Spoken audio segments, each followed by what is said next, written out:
priority. Syndra not going to be available for PerkZ this time around. Such a lane dominant champion. Yeah, and then the last game SKT banned like all these hyper carries like Twitch against Zven, even though he really prefers things like Caitlyn above it most of the time, but we did just see a good performance from him. I actually wonder, I'm a little bit surprised that G2 is pulling themselves on these support bans, because if Lee Sin is the first pick worthy champion, right, does that not leave you up to take the Karmas and Lulus for yourself? Or potentially those champions are still more viable, but it would allow you to trade up and take the Lee Sin away still. Yeah, team seems to agree that Lulu is the #1 pick, so you don't want to leave her open on red side, because then that's a good first pick no matter what, but you can definitely trade like Lee Sin for Karma. One way or the other, either Lee Sin goes to SKT and G2 gets the Karma, or the other way around, but they stick to the exact same bans. Does leave them the opportunity to take the Zyra away that Wolf had played and then later banned out. Maybe that's an option for them here. We'll see what kind of style they go for. Yeah, Mithy really wants melee supports if he can get it. That's why banning Zyra was smart against WE from G2 eSports. AShe Olaf. Okay. I like it. The long range initiation available from the bottom lane allows you to be more flexible with your other lanes picks. Olaf has definitely been the go-to pick here for Trick after the Graves and after the Ivern, but now he's actually going to it with those available.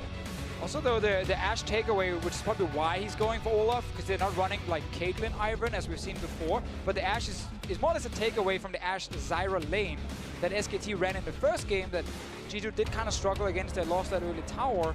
So I think this is a takeaway, and then they adapt and say, okay, let's play more early mid-game than the scaling of Ivern Caitlyn. Still interesting a bit to see the Olaf grab so early. They want to wait for the champs to be grabbed, and that's exactly why Misfortune support gonna be the insta-lock. AShe MF was the lane combo that almost took out SKT at Worlds last year. It was Rox Tigers who debuted the duo, and those are the two games that Rox won in that series. SKT now back in a major tournament best of 5, and it's G2 eSports hoping that lane can win for them. It's such a fun matchup to watch between the supports. Like, it's a skill matchup 100%.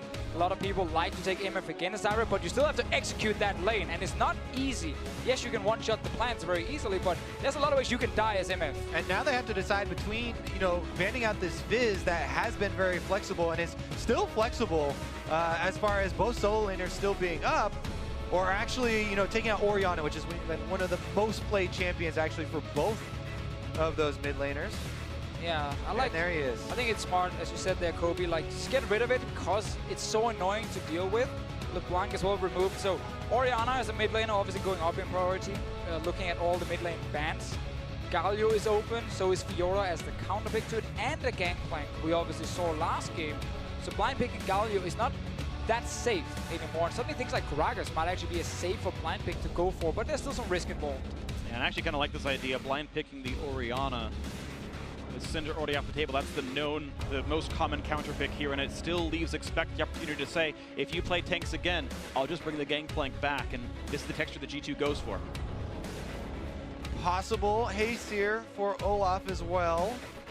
Orianna definitely more dynamic than a lot of the other mid laners, shoring up some of the team fight for this squad. Whenever you do lock in the AShe MF as well, you have to worry about 100%ing something like Zyra. It's not just, oh yeah, killing plants early and having that extra move speed, but the double level 6 is a huge, huge threat. Lucian's still up. Nah, he's not gonna go for it. Lucian had been good on Orianna, and G2 had kept banning it away the entire series. I was like, what if he goes for it? Ahri back in, though. Ahri again. So once again, this is a matchup PerkZ likes to play. Syndra Orianna against Ahri, both of them are just fine for him, because early on, Orianna has a lot of control in this lane as well.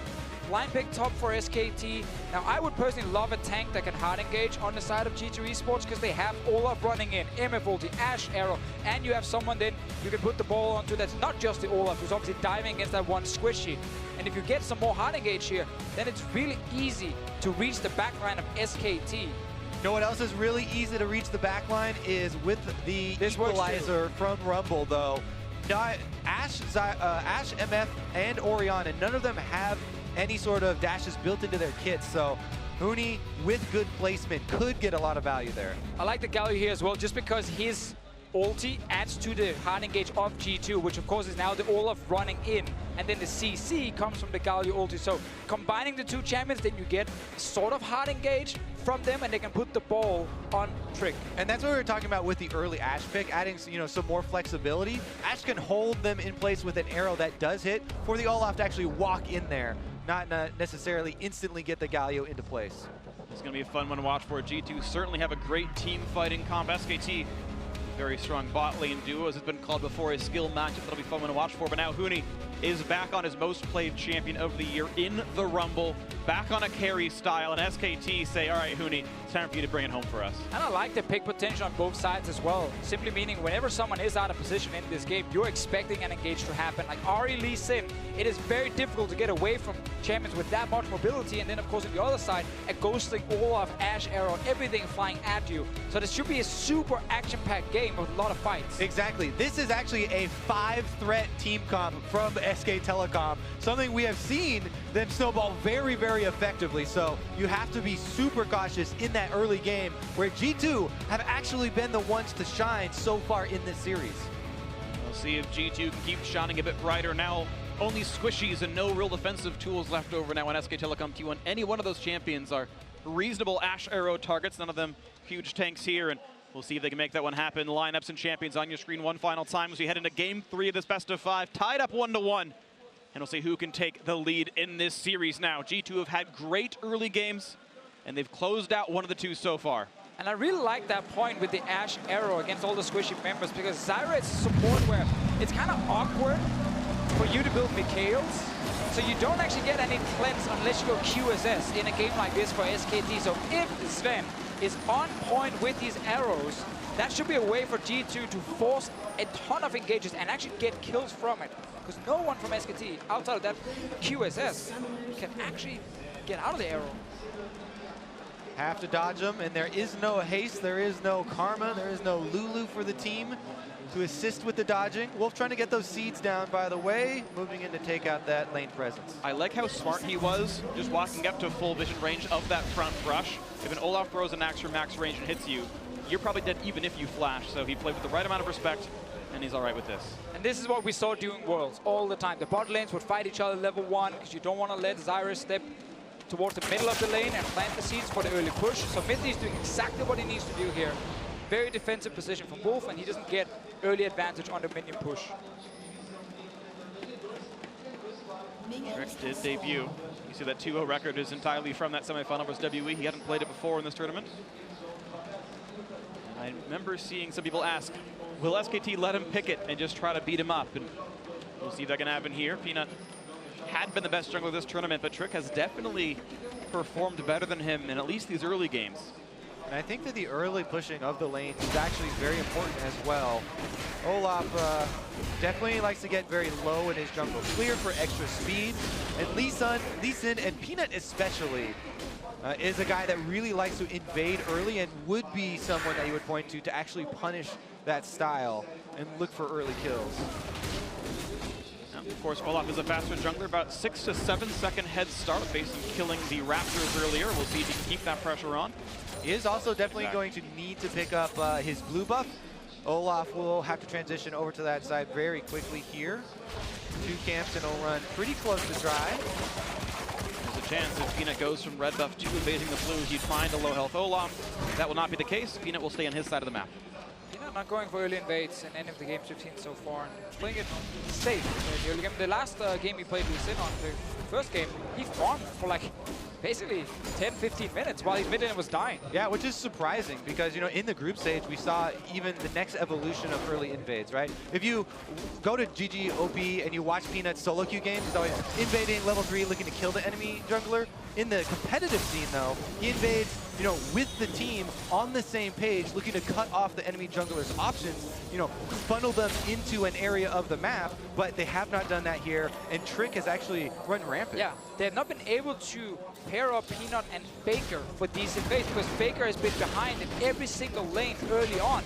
We talked about this in Champs, like Orianna in this matchup, she gets to push early against Ahri. Like Ahri needs level 6 before she's really a threat, so PerkZ can keep Faker under control. Another good trade there from him as well, getting the Thunderlord's proc. And you guys can see how PerkZ is staying towards the bottom side because that's where his jungler is positioned. So if a gank should happen from Peanut, Phreak is in position to counter gank. And as well, Peanut is covering for the Rumble. The permanent pushing in that matchup gets the Scuttle Crab hovering on that side for his pushing top laner. And this play by Trick, I believe, is simply intuitive of inferring exactly what Peanut is up to and watching his patterns from before. He's often a unpredictable jungler, but in this case, he's able to, without wards at all, just take PerkZ away, knowing at least he didn't go for this kind of invade here. PerkZ really pushing Faker to the limit. But here's Huni on the roam, down to the mid lane on the map. Not going to find much. Quick trade on the bot side. Ghost already popped by Trick means the flash forced out of Wolf. Wolf didn't want to get chunked down and force the early recall, so just used the flash instead. Now PerkZ needs to be careful because his jungler just showed. Yeah, but so did Lee Sin on this ward right here, so PerkZ can dodge the skill shot. Nice ward hop forward, lands it slow. Can he get away from the Q? Yes, great juke by PerkZ. Gets away from Peanut. Yeah, he has the confidence. He doesn't have to flash. You know, he still has the barrier there as well. Expect did use teleport, but a very good outplay from PerkZ. And not the first time he's done this against Peanut. In the group stages, we saw Peanut gank on Olaf. You know, the axes were just dodged left and right by PerkZ here. Very good with the quick movements here on the very low ping. And Expect will go back to top lane, so the fact he lost TP will hurt him a bit in the lane. Yeah, Peanut still got value out of that gank, even though it was good dancing moves there from PerkZ. As top lane, you have to worry about Huni teleport advantage now. It's actually a TP-less Expect, which makes it maybe a gank potential. Not going to happen just yet. Trick once again showing in mid, and Peanut says, okay, now I can go ahead and grab these Krugs and steal them away from you. Yeah, we have to remember the damage reduction on Galio here makes it kind of tricky to dive him early. Also with no ulti from Huni, he's only level 5. It seems like they're just taking the camp instead. And Expect now needs to be careful because he doesn't know where the jungler is. Pushing up. So far in this match, it's been Expect trading with Huni pretty closely. He's getting baited. He's just getting baited. 100%. Huni, here comes Peanut down 100 HP, but Expect might not have the damage. One more pass drive, but it gets shielded off anyway. Does flash away the Sonic Wave, and he might be able to run away, but Huni's gonna have a slow soon. The flash, gonna get away with it. One more hit, can't make it happen. First blood, finally, vengeance for SKT. So good right there. Huni fully expecting him to look for the first blood kill, going offensive. They bait him in and then flash it so they get the first blood. So close in the end though for Expect. Oh my god, the bait, the setup, and then the turnaround. 3 flashes were used at the same time. Yeah. But the farm has been so good for G2. Despite a first blood, the gold is still equal because of laning phase prowess. Faker now in a battle with the jungler. We'll watch that in a second because we've got a replay. No one died. Just yet. It's okay. They did get away with it. All right, so immediately as soon as Expect goes in for this very big trade, Peanut heads right back up the river. Huni still took a lot of damage though here, so they're expecting him to go for the first blood play. You can see Huni continually sidestepping back there. And even with that, almost gets taken down by the Winds of War. Yeah, Peanut flashed in there to block in case Expect was trying to dash towards his own tower. Yeah. Huni obviously flashed to avoid taking the damage and actually dying. Very close one, and even crucially more, you talk about it. That was already after Expect's first TP. He was actually up items in that fight and still got taken down, so I had to take the slow walk back to lane. Huni gets a nice full recall with an entire Haunting guys now in inventory. That's going to feel real good for the Rumble. First time SKT gets a bit of an early advantage with a kill up top lane right now. Faker is still struggling in the matchup. He said it in Champ Select. The last second login on Ahri. I don't know if that was more of a panic login than anything, but they had to just go for something in the end. It's a matchup that Faker played before, and PerkZ was up something like 18 minions in the first 10 minutes. But then by 15, Faker had flipped it and gotten an advantage back. So it might happen the exact same way, where Faker just needs to hit 10 minutes into the game, and he'll turn it back around. But it's the same early advantage that PerkZ had against him in the group stage. Nice chunk. All right, now we still have to return to the river control as well. Trick now, level 6, has Ghost available, and all the action in the top side. Like you said, Deficio, 3 flashes were blown at once. That is a playing ground for Olaf, level 6, with Ghost available. So Huni has to be much more careful up here. Yeah, so PerkZ can move top lane, or PerkZ can move bottom lane, because that's where the level 6 of Ashe is coming in. Now, if you guys remember, during Worlds, Ashe would hit level 6, shoot an arrow against the Zyra. Zyra would have to flash it, and then you would go down and return gank once the arrow was ready. Wolf's flash is still on cooldown. 40 seconds. Zven just hit level 6. That is an an opening for G2, but Phreak is showing top. Exactly. Onto a ward though, so this is one of those scouting moves here where Phreak a lot of lane ganks in their series versus Team WE. It looks like SKT are setting up a counter of their own, but not going to be taken here. They saw the ward corpse and they realized if he knows what's going on and he's still pushing, Peanut must be waiting in the wings there. Like you said down bottom though, the combination of those ultimates is very potent. The Misfortune ulting as soon as the Ashe arrow is fired against someone who doesn't have flash can take out 80% of a Zyra's health. Yeah, that's why I really want to see Phreak be on that bottom side. Like the call should come in, we're hitting level 6, like in about 20 seconds time, like you should be in the bottom side. Now we can go for this kill. Even on the tower, they can go for it. But obviously Phreak also saying, I need to protect my top laner. He doesn't have a flash. And sometimes it can even be a mind game of, everyone expects me to gank this bot lane and wait in the brush. Huni would never see this one coming. It's a stretch, but sometimes it happens. Like I said before, you know, it's kind of a playing ground up in the top side with all 3 of those flashes blown, and Phreak did want to take advantage there, but seeing that ward expire, the game is up. He's going to have to return to the other bottom side of the map. G2 winning farm mid and bot lane. Zven Mithy playing their matchup extremely well. All started with him stopping that early push level 1. Now Faker is spotted on this ward here. Phreak is on his way. Bit of movement speed running away for this one first. Gonna look for the shockwave for the trade of ultimates. Faker with the blue makes it a pretty short cooldown though. Coming back forward and not gonna take any damage for this one. Arrow's gonna land though, forcing the flash out, and that is, as you predicted, the ult for flash. Number 1. And once this ult is ready again from Zven, let's see, 84 seconds. Well, then you have a very easy engage bot lane against the no flash Zyra. You know the spot on a ward, and you will see him on the blast cone as well once he shoots it over due to the ward. And look at Phreak, he's waiting in the brush. He's waiting for the counter gank here in the mid lane. PerkZ though. Good equalizer. PerkZ does have the ability to flash away, but a perfect charge flash from Faker. He is angry from the earlier lanes and gets a kill. I love the mind games that go into this. PerkZ wants to dodge onto the equalizer because you would not expect that. But Faker goes the next level and thinks that PerkZ is going to fake him out with the dodge onto the damaging ultimate. Lands the flash taunt right there. Really nice charm. Yeah, to add on to that, also PerkZ saying, I'm going to save my flash until your charm is flying in the air. And Faker's like, yeah, we're not even going to see my charm because I'm just going to charm flash you. Such a nice play from Faker, getting some revenge here, and important he gets a kill. Look at it, so PerkZ here wants to see the charm first, but no reaction time when you can charm flash. Charge up the charm animation and then flash right after.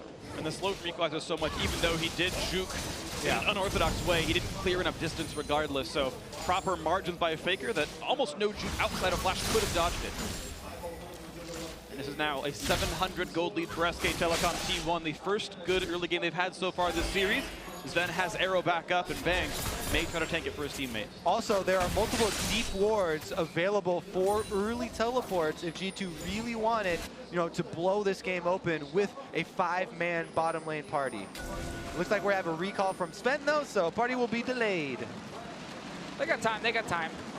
Warding as a team, exactly. They've got several minutes for this one, so the wards will try to make sure that Peanut's not around when they do pull the trigger.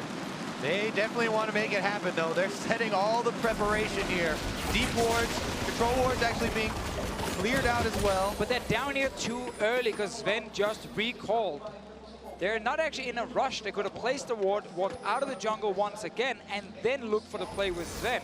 Now they're already showed on the bottom side. Yeah, Trick does show himself. Red is responding fairly soon here, though, and might just move right back up for it. The play early, flash forced out, still waiting for the charm. Finally, PerkZ does juke it.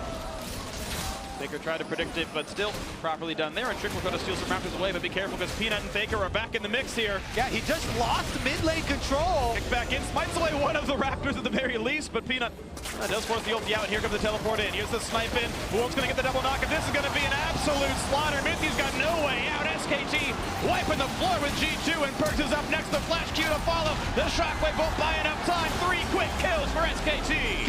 Huge mistake to call for that invade. Whoever made that call made a very big blunder. PerkZ was just forced out of mid lane, had his flash blown, so there was a much easier route for a collapse from SKT. Oh, Zven stopped recall. He was completing it, and I don't know if Bang is the reason he stopped or not, but now getting a bit more damage to this one, and Zven has to chase forward because their turrets, maybe keeping the rest of the team away is not going to matter. Quick kill picked up. Peanut now 2-0-2. And it happens so quickly when you make a wrong call against SKT.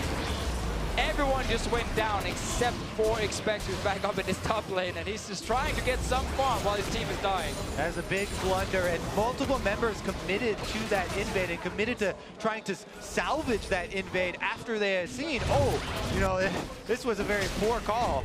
Here we go, though.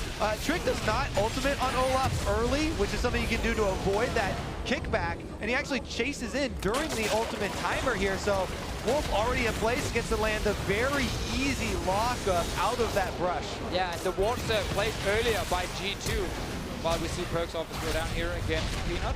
Those wards were placed pretty deep into the jungle. They didn't actually see the entrance where Wolf just walked from bot lane up behind them and then caught them with the snare and the ulti. Huge play from SKT, and that opening in the bottom lane with no flash on Zyra. They walked down there too early while Zven was back in base, and then they re-enter the jungle when PerkZ is not ready to fight. Definitely some miscommunication, mis-synergy right there from G2, and they get punished for it. Crucial timings have been missed here in the last few minutes for G2. They do get back out onto the field to grab the dragon, but mid lane under pressure. To play no angle on a charm shot. We're going to pull in Wolf for a bit of damage. Here comes Trick. That's going to be a dead support, and the dive is more than they needed. They didn't have the wards to track for Trick. They're overdiving PerkZ here. Really good evade right there, and he sucks in Wolf, able to get the counter kill at least, salvaging something here for G2, even though SKT's still on the warpath. Definitely are. We'll see if more can be grabbed right now. Red buff still definitely quite nice to be had. G2 only with 1 kill, 2,000 gold down, only a cloud drink to their name. And that ward sees that Trick is running into this side of the map. He's towards bottom lane now once again. Zven is there with his ulti. They want to get some pressure on this tower. A lot of damage. They might get first turret, actually. Mid lane seems healthy enough, and Rumble's not the king of pushing. It's good to at least get it now. They would have loved to get this one much earlier with the advantage they did have on the bottom side, but they will at least get the tower. Trick just here for support. All right, and that's actually pretty important. G2, who are down 5 kills, able to get both of the global objectives so far, but now maybe a dive towards Expect. W back on cooldown. Yep, Faker is coming as well. They definitely want to make this work. Here comes the play. He's going to flash the charm. A bit of damage towards Huni. Will survive the turret shot, though, and the kill comes through. Even the assist towards Faker. No one can help poor Expect up in that top lane. He's been left alone quite a few times. Well, they make a power play with 3 members on the bottom side. They know top side is their weak side, and Faker, there's no vision on him, so they're unable to really do anything there and definitely overstay. Yeah, very often you want to see your top laner actually just leave the lane when a play like this is happening in the bottom lane. But it's also so risky as a top laner to do that, because if you might lose out on 1 or 2 waves of experience, and then you start falling behind like that. And it's a tricky situation as the one guy who's stuck up there while his team is busy on the other side. Take another look here as they started off with the slow from Huni. Faker's able to come in, and they've already gotten the flash out. Plenty of extra ultimates for SKT to use there, as they had all 3 people available. Yeah, I understand that Expect wants to try and get the big outplay and maybe get someone low enough so PerkZ can walk up and kill them, but oftentimes you save the flash. Like, just accept that now you got your farm, you're gonna get killed, they can't take the tower, and have that flash ready for the next fight. Now that's gone as well, and he's another target. Exactly. The Galio taunt flash is a big part of really bringing the team fight together for G2 if they're going to be able to pull this one off. Because remember, that's kind of one of their advantages, is if they can all group up to the 5-on-5, they have a decent amount of crowd control to work with against this SKT lineup that is very offensive. Forcing the ult out of Faker, the ult roll not the worst, but of a slow zone. Shockwave lands into a couple, good damage on a Faker, down to 500 HP. Turret still taking shots. Well, Mark's going to put the attacks in, not going to fall just yet, though. Yeah, big misplay there. Faker takes a huge chunk in health, but the whole time they defend this mid turret. Bang is pushing, gets him alone time with the turret on top side. Depends how greedy he is, because G2 are rotating up. The AShe MF can get some damage. Blue trinket for Bang buys some time. Oh, he wants it. He's going to maybe lose his life for it, though. He's got Zyra coming around, and actually G2 won't go for the kill. Yeah, exactly. The Romir, Peanut, and Wolf just matching what we see from G2, so they were there for a fight. TP as well for Huni, so Bang feeling confident he can take the town. He gets it as well, so more gold now for SKT. Yeah, cool, calm, just lines up 3 traps to cut off that avenue into the lane, and he's able to take the global objective here. Local gold all going to Bang as well. so he can further fund this Infinity Edge crit build. He's going for the extra multipliers now for Caitlyn to really get past that mid-game lull. Yeah, and Faker's also right back in the game because he got these 2 kills on Ahri. He was down in farm, but once you pick up a few kills, you get quickly towards your 2-item spike. Especially Luden's Echo is great to have for more burst when you do jump in as Ahri here, and building towards it at the moment. Have to respect his damage. Nice up on this one, Faker. Just waving in the mid lane, feels pretty safe. There's no hard CC in his face just yet right here. Mid lane outer still incredibly low. G2 can knock that one down if they can push Faker out of lane, but it's SKT still. Sitting 2,500 gold up in Peanut. It's a trap. Got an Ashe in his eyes. That's a flash force out of Mithy. Revenge from earlier. And looks like Faker's going to be okay with this one. Zven gets away from Peanut. With the Rift Herald buff, he's still very scary. And Zven not being allowed to defend this. And you can see backing off the wave. And it says, no, we can see Peanut. He's got to leave now as well with the Blast Clone. Sure, it will stay alive for now. But look at mid lane. Huni is around that lane with ulti available. SKT constantly looking for some fights. Yeah, G2 already rotating down to the Drake, though, and they do have a decent amount of vision control in this river. Setting themselves up. Teleport's available for both top laners. Ashe Arrow is also available, so, you know, they have the tools to pull off a 5-man team fight if they can draw SKT into an area where they can actually land these abilities. And we said earlier, no one from SKT can get out of that arrow. Mikhail's is not exactly an item you rush on Zyra. If you can avoid a QSS, the same. You will obviously go for it later if you're banked, and possibly for Faker if he feels confident, or if he doesn't feel confident. But I guess he's going to skip it and just say, I can use an ulti charge to get out of the arrow. They do all have flashes available for the incoming team fight, and might have to blow one of those early on it. There we go. Neutrals are alive. Baron and Drake together. G2 going to be able to get control over the Scuttle Crab on the south side. Important to have. Going to be much harder to sneak away, but SKT do have a Trinket Ward inside that Drake pit as well, so likewise G2 can't steal anything sneakily. Still playing the wave clear game. Faker second to the party after PerkZ already shoved in mid.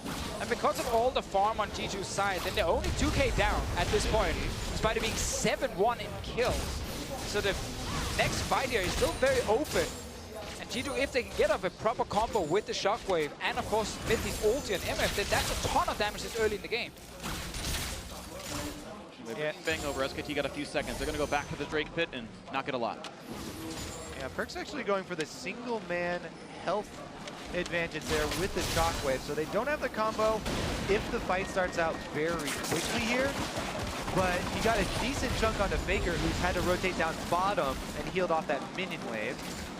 PerkZ is also sitting on over 2,000 gold at the moment, so he's actually not ready to fight. I mean, he's also out of mana, so... He's definitely not ready to fight.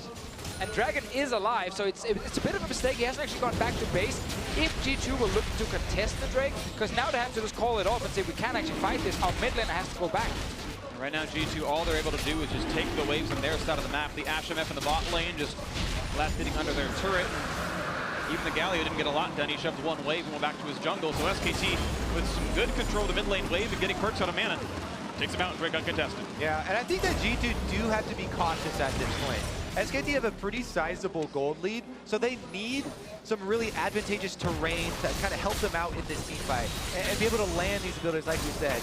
You know, the possibility of that arrow missing would really be devastating for these guys because they really need to layer these abilities. As you said, combo Deficio. Yeah, just will not really get much easier for G2 to fight either. Like Caitlyn right now in the mid game when she hasn't completed multiple attack speed items, that's kind of where you want to fight against her.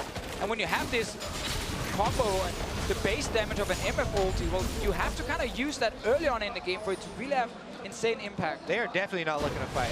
Another ultimate here. One. This ultimate used 4 wave clear. So G2 still looking to stall. You see the pressures they're under. Single-man Shockwave felt like the right choice for PerkZ. Shockwaving a cannon and a catch committee together felt like the right Shockwave for PerkZ. He's definitely not finding kills for himself now. G2 just hoping to weather the storm a bit longer. Maybe waiting for the Hurricane to finish for Zven, who stopped by Hex Drinker. He's so afraid of the damage as well. Like, try and get 2 items on everyone. They've completed now also on PerkZ. Mithy, he would love to get level 11, but it's hard as a support to get enough experience to get that fast enough. They did defend that mid tower, which of course is important, and the cooldown on Shockwave is not that long with all the cooldown reduction on PerkZ. It's almost up again. Bottom lane quickly falls though, and Huni with this rumble, equalizer definitely available. Lots of magic penetration on him.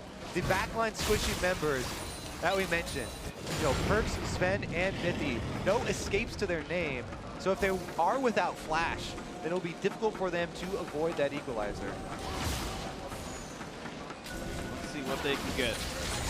Take a look for the flame, flashes forward, lands the charm, PerkZ knocked up as well, the damage should be there. Shockwave is a complete airball, and SKT make it 8-1. And that all started with Wolf hiding in that little brush here near the mid lane, and he caught PerkZ with the root, and then instant reaction from Faker to get the kills, and now this mid tower is going down. Yeah, G2 have to be so careful at the moment. They cannot afford to fight without PerkZ. They have to seed objectives. This is what we see so often. When you lose that mid game and you lose the mid lane all of a sudden, that was a flash by Huni to dodge the arrow, so that's one gone. But when you lose that mid lane, river control, it's gone. You can't see anything in the brushes. You can't really move around your lane. Because then things like a Zyra root, a simple thing, can just cost everything. Look at the damage I put on the Zven. That was just for poke. They weren't even trying to all-in that one, and he's down below a half HP, so we'll have to back up, but life is getting hard for G2. Yeah, while SKT absorb pressure in the mid lane, they push on top side. And again, Bang is getting a pretty good lead here. Lots of farm funneled into him with traps, and Peanut as the scout for him gets it all the way into the turret. SKT definitely playing a very smart yet relentless mid game. No real openings to kill them. It's just been steady pressure, steady advantages. And here comes the attempt on the close one on Zven. Did get to use the heal to get away, but ult for heal sounds good for Faker. Yeah, Faker knew he could go in for that trade to try and force a summoner because the Ashe arrow was down.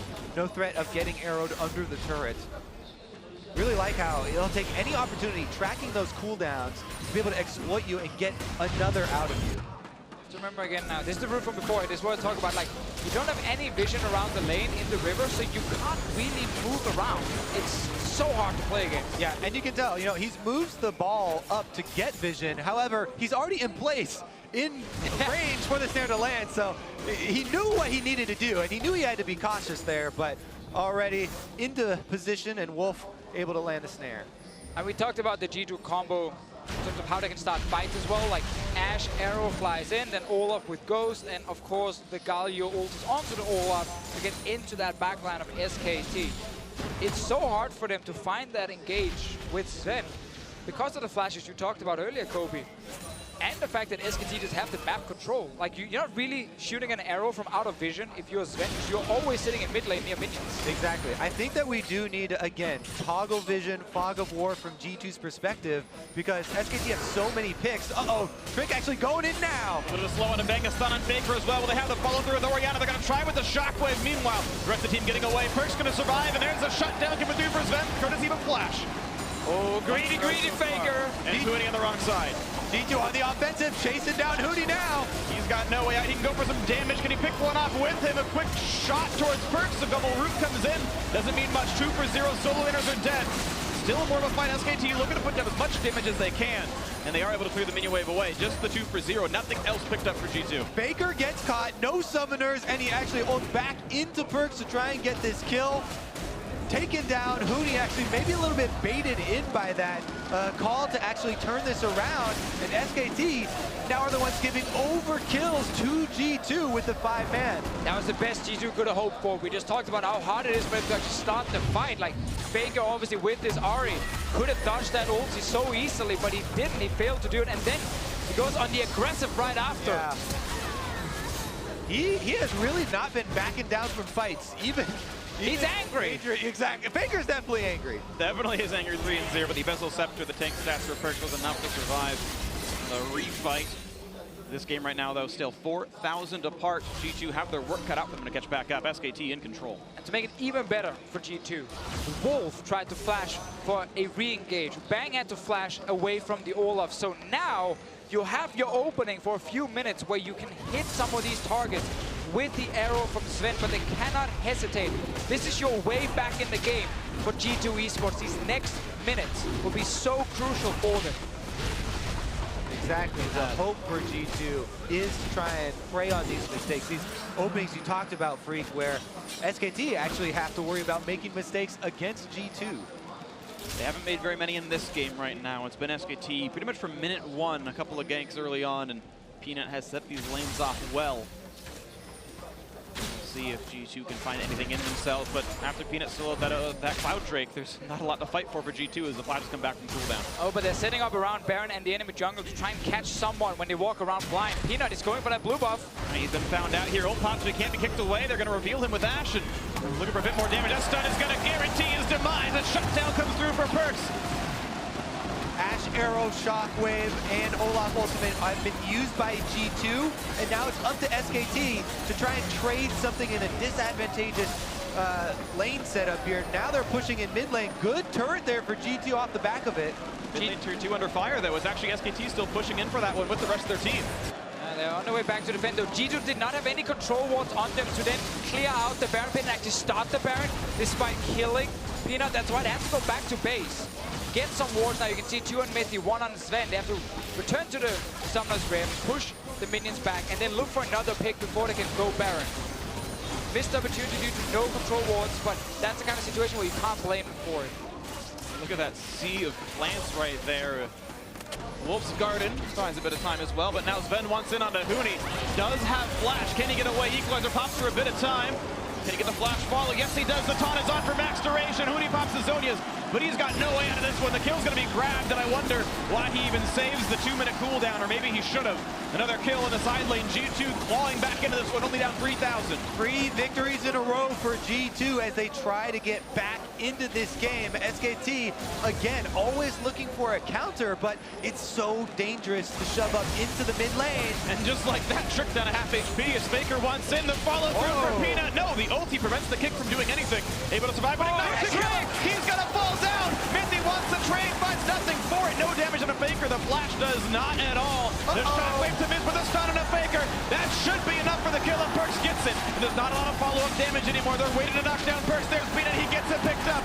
Now for Mithy, but Exhaust's gonna trade his life for it. Maybe Peanut shouldn't quite go. Looks for Mithy, can't get the kill. The minions won't get it either. The heal comes through, and G2 stay alive. Oh, it is getting bloody, boys. SKT diving turrets here, and G2 come out. Oh! The shot came in just in time. Remember, Huni was already dead, and SKT with 4 members pushed up to this tower here, lacking flashes and everything, and they still managed to pick up kills. Peanut goes in very deep to dive Trick, but then Trick walks back into range for Faker to finish the kill. What is going on? It's great for G2 that they're getting kills when behind, but right there they could have gotten so much more. They didn't have to lose their jungler, and then also Mithy using everything, barely hitting anyone after that kill here. Let's see it again. So Trick, this is fine for now. He pops the ulti, and he can run away. This is still good for G2 because it's only 4 members from SKT, and the arrow is ready, but he goes back in and dies. Yeah, he walks back in. Faker's able to get off his second Spirit Rush there with the Ignite to get the kill. Mithy flashes forward, as you said, then PerkZ goes forward, uses his ultimate, but the arrow from Zven does land onto Faker, which allows G2 to take him out crucially. Peanut then overextends a bit after his kill, and Zven comes down the mid lane with his heal just barely saving Mithy for a while. Then I want to see this as he rushes towards the pink ward.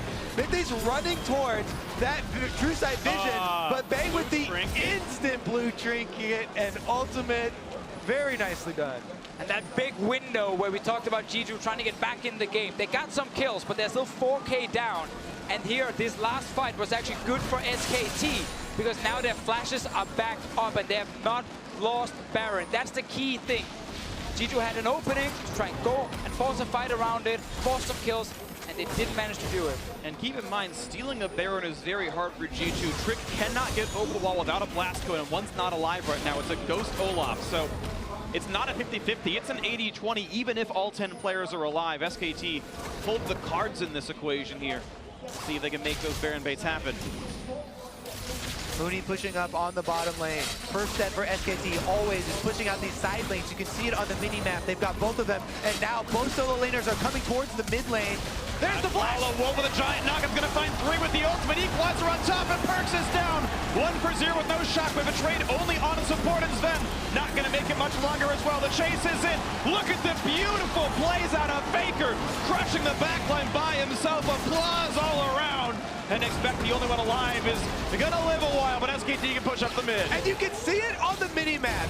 A light bulb goes off in your head as soon as Huni and Faker show themselves pushing up the side lanes, get past the river, you have to worry about the collapse. SKT, Wolf flashes it. Yes! 10 out of 10 in all aspects and gets the snare. G2 thought they could step back, you know, see that flank coming and then react to it, but they did not expect the flash Zyra engage.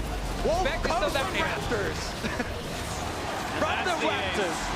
At the very end of it all, mid lane inhibitor turret was dead, and SKT take the right amount of precaution. The inhibitor they don't need. It's the Baron secure they do want, and that's going to be no contest at all. A 10,000 gold lead with 5 Baron buffs for SKT. They survived the minutes without flash.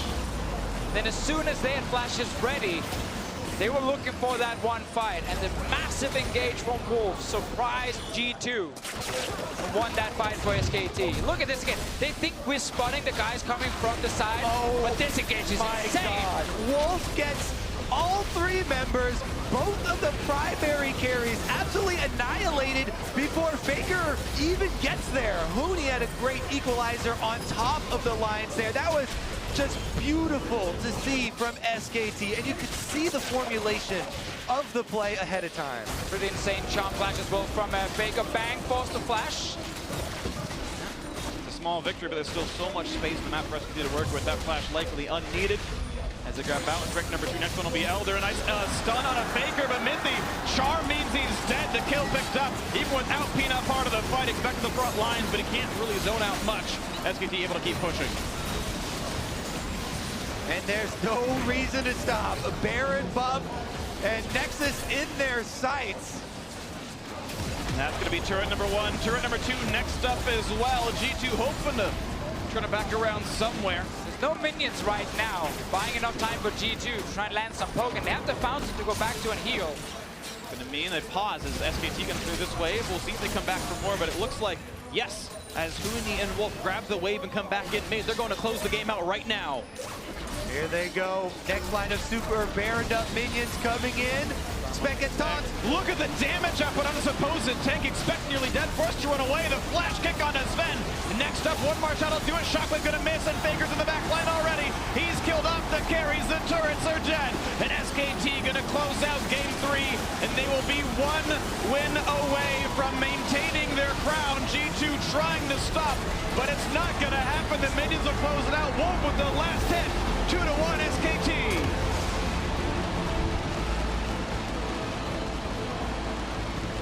I cannot get over how insane that initiation from a Wolf was. What a huge play from the support. And we got to see SKT in the early game not fall so far behind like we saw in the previous games.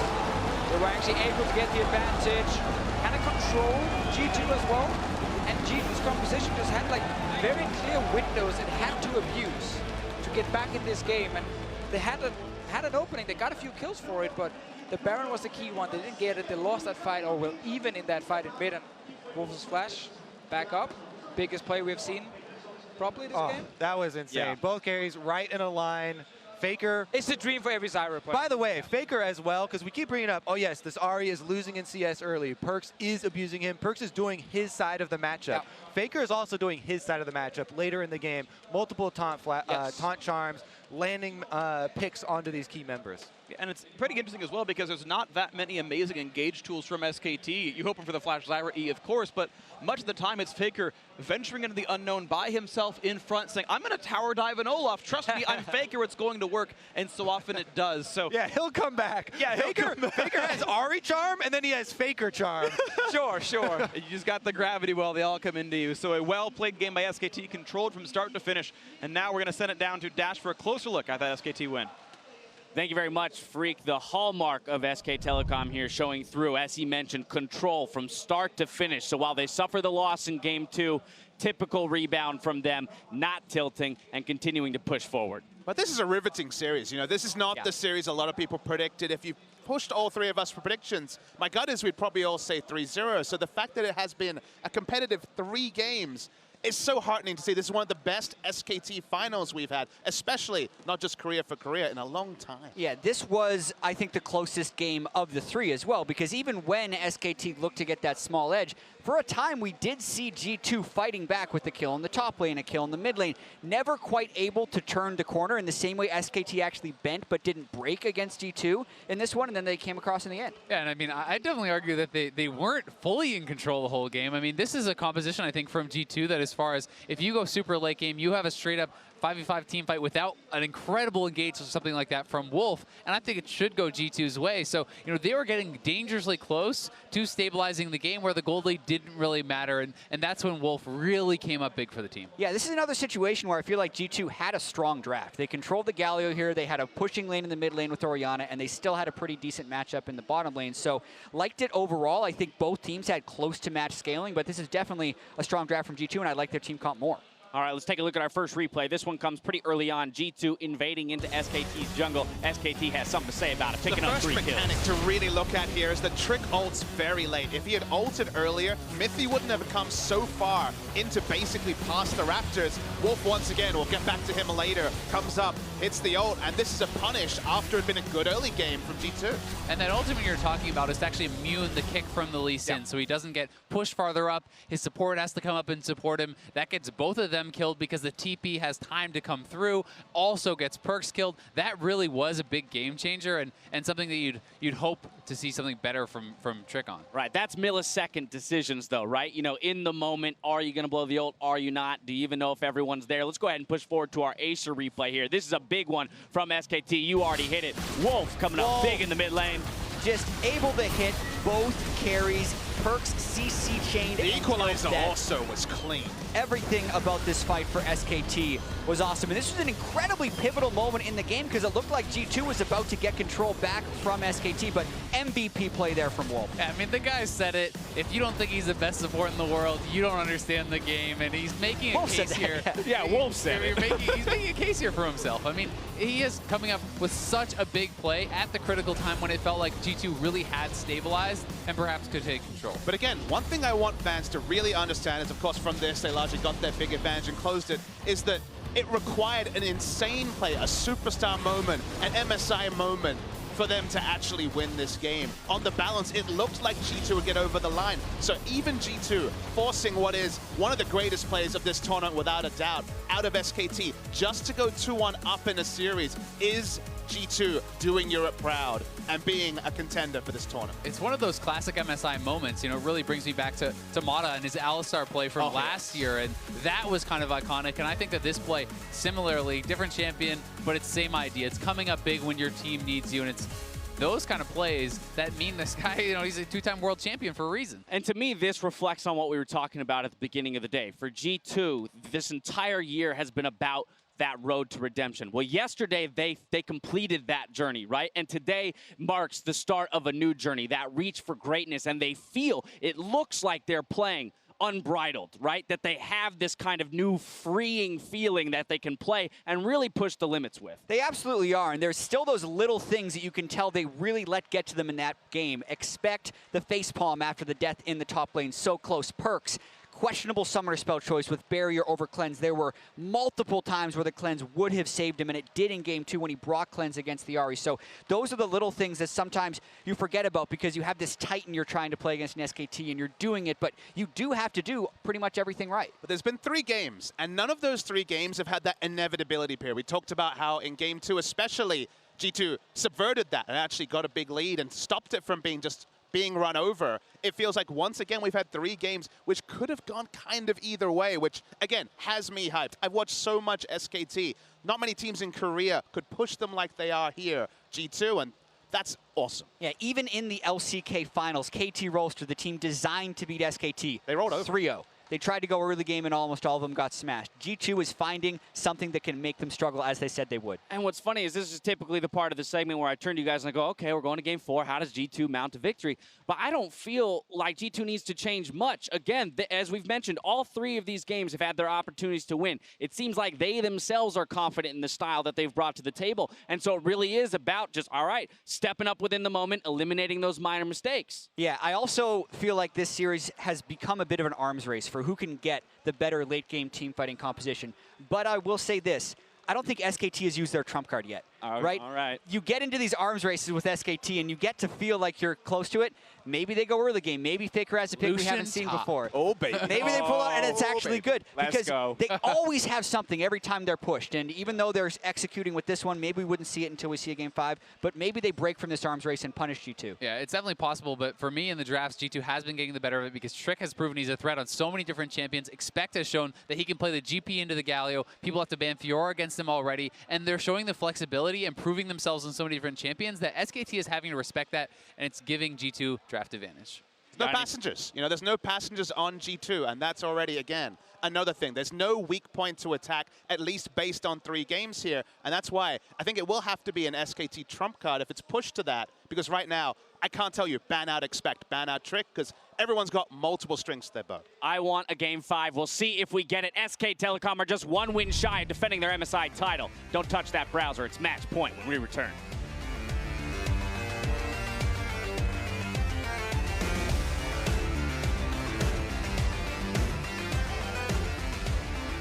There's a lot of people today. It's a bit crowded. The Sonic Wave, and he might be able to run away, but Huni's gonna have a slow soon. The flash, gonna get away with it. One more hit, can't make it happen. First blood, finally, vengeance for SKT.